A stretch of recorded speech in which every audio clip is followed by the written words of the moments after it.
In today's video, I'll teach you guys how you can add a call now button on Facebook post. So let's begin. So the first step is open up your Facebook. And after you open up your Facebook, you will need to change to your Facebook page. So just go to your Facebook page and go to your profile. So after you're there, scroll down till you find your post section. Now, first you'll need to create a post. So just tap on create a post and you can just type anything right here.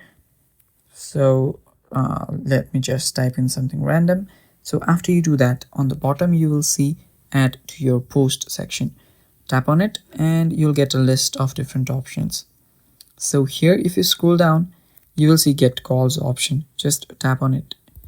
Now here you will need to choose your country. So just choose your country and just type in a phone number. So after you do that, tap on next. So as you can see right here, just after adding the phone number, you'll get an option called call now. Now anyone can just press on call now and call you. So it's that simple, guys. That is all for the video too.